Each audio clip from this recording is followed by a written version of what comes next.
I want to talk a little bit about SNUG. I think it's an incredibly important program. It certainly has had a great impact on the Bronx. But in the East Bronx, certainly want to bring it to the West Bronx. We'll get to that in a second. As I understand it, there is a total of $4.8 million in the budget that is currently allocated.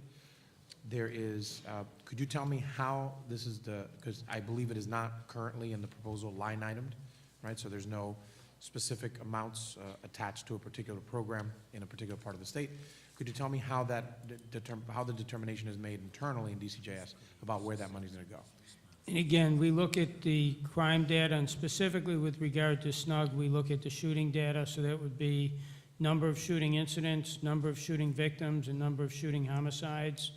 And based on the shooting data, we make the appropriations. And the shooting data tell me a little bit more about that. Is that done by zip code, by city, by town, by precinct? How exactly do you determine that? It's done outside of New York City by police department. Okay. So for example, Buffalo, we get the city of Buffalo. Rochester, we get the city of Rochester. Syracuse, Albany, the same. In New York City, we have precinct level data. So you have precinct level data, and then you determine which precincts would be most in need?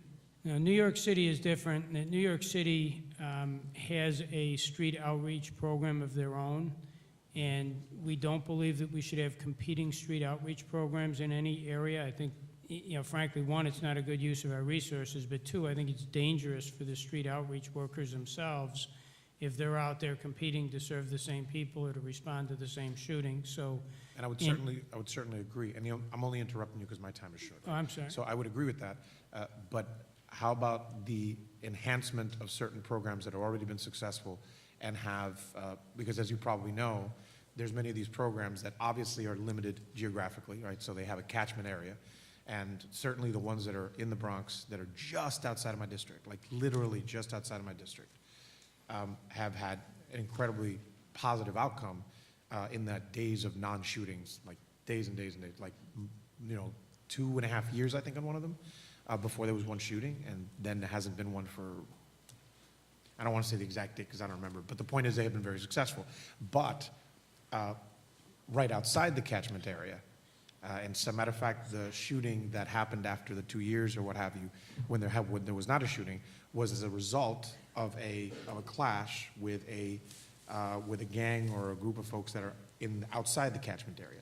So certainly I would make the argument, not only here, but certainly during the budget process, that it should be that there's some of these programs that are successful and that should be expanded, certainly not competing groups, but then expansions. And I certainly would think that the expansion to the West Bronx is more than warranted based on some of the data. But I just wanted to get it to kind of on the record how exactly you determine that. So if there is something like that, if there is a place where geographically, and sometimes within the same precinct, but geographically the catchment area, because of the limitations of budget, are certain, and by the way, the one that I'm talking about is actually not funded by state money. It is funded by city money, but it is exactly the same type of outreach program. So outside of the catchment area, as it goes western the Bronx, there's a lot of violence, there's a lot of shootings, and sometimes kind of spills over. So how would you make a determination internally about how to augment programs like that are funded, either state programs that are already funded to then augment it, and I know I only have a minute, but I just want to make sure to get this on the record, and then the ones that are by other means, like city funding, and potentially having state money to augment the work that they do. And I don't see, when you use augmenting and say the programs are exactly the same, I guess I've got a different viewpoint in that the programs that we support, we have a statewide director who visits every program every month and then holds video conferences with the programs. We have a statewide training director. We've developed our own training curriculum. It's a New York State SNUG-specific training curriculum that's different from Cure Violence and different from others. We've hired a director for social work, and we're embedding social workers. Those things are all different than the New York City program. They're different than other programs. We have data reporting requirements in each of our programs. So it's you know, it's not a question for us, at least, of just, you know, give some money to somebody else. We run our programs a certain way, and that's different than the way, for example, New York City runs their programs. But we do look at the data, and where we're not competing with New York City, for example, in the Bronx, you know, we fund what I think is a very successful, not only fund, but fund and support a very successful street outreach program. I will have more follow-up on this at a later date. Thank you. Thank you, Madam Chair.